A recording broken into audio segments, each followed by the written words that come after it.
Você já teve aquela sensação de que algo está errado, mas não consegue explicar exatamente o quê? Foi assim que tudo começou para Marcos, um jovem criador de conteúdo de 24 anos que adorava explorar lugares abandonados e florestas remotas. Mas o que aconteceu naquela tarde de outubro mudaria sua vida para sempre. Marcos tinha acabado de completar 100 mil inscritos no seu canal. Para comemorar, decidiu fazer algo especial: explorar a floresta do Vale Escuro, um lugar cercado de lendas urbanas na região onde morava. Os moradores locais sempre falavam sobre sons estranhos, aparições e pessoas que entravam lá e saíam diferentes. Mas Marcos não acreditava em histórias antigas. Para ele, tudo não passava de superstição. Na manhã do dia 15 de outubro, ele preparou seu equipamento: câmera profissional, drone, bateria extra, lanterna potente e até uma mochila com água e lanches. Galera, hoje é o dia. Vou desvendar os mistérios da floresta do Vale Escuro, disse animado para a câmera antes de partir. Seus amigos tentaram dissuadi-lo, mas Marcos estava determinado.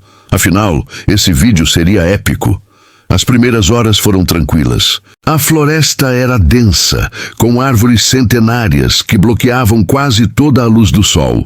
Marcos narrava tudo, explicando a história local, mostrando a vegetação exuberante e fazendo algumas piadas para descontrair.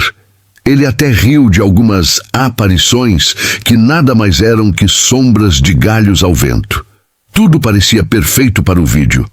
Mas então, por volta das 3 da tarde, algo mudou.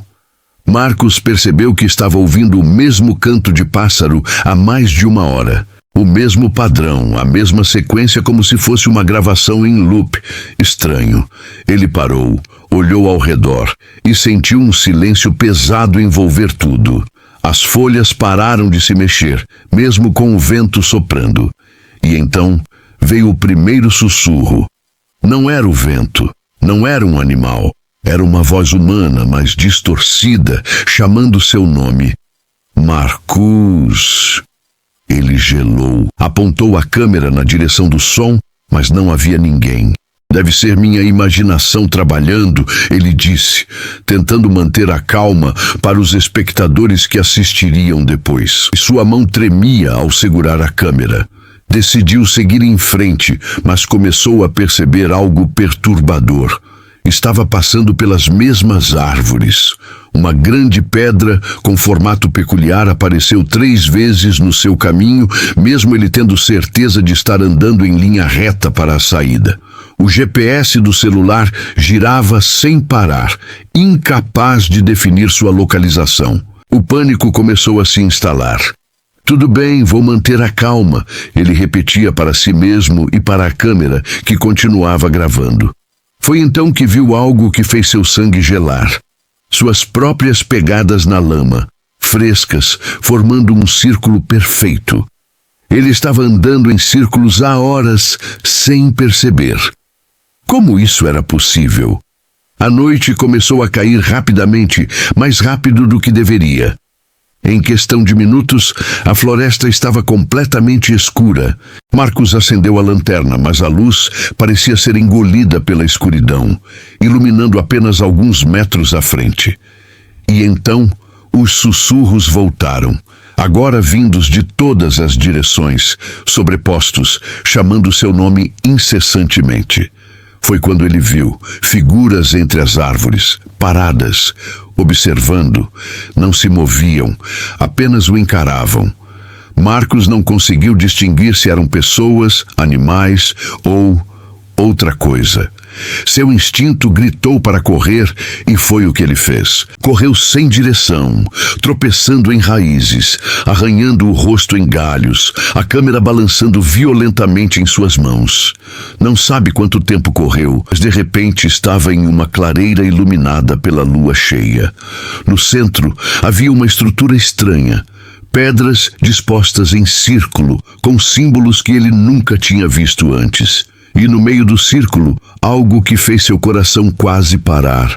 Um velho gravador de fita, funcionando, tocando vozes que diziam seu nome. Marcos não lembra exatamente o que aconteceu depois. Suas memórias ficam nebulosas a partir daquele momento. A única coisa que se lembra é de acordar na entrada da floresta, com o sol já alto, sem ideia de quanto tempo havia passado. Sua câmera ainda estava ligada, mas a bateria, que deveria durar 6 horas, tinha apenas 3% de carga. Quando verificou, haviam se passado 3 dias desde que ele entrou na floresta. 3 dias. A polícia o encontrou desidratado, em choque, mas fisicamente ileso. Seus amigos e família choraram de alívio, mas Marcos não era mais o mesmo.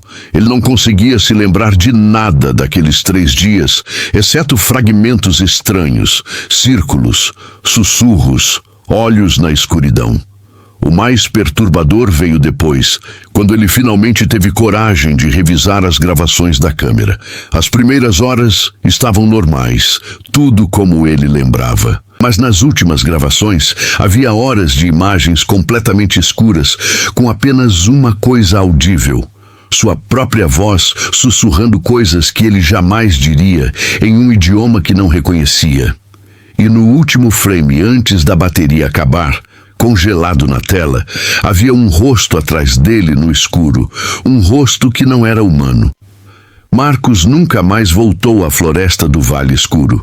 Ele parou de fazer vídeos de exploração e hoje trabalha em um escritório, uma vida completamente diferente da que tinha. Mas toda noite, sem exceção, ele acorda às 3 da manhã com a mesma sensação. Alguém está observando do outro lado da janela. E às vezes, bem baixinho, ele ainda ouve os sussurros chamando seu nome. As gravações, ele nunca postou.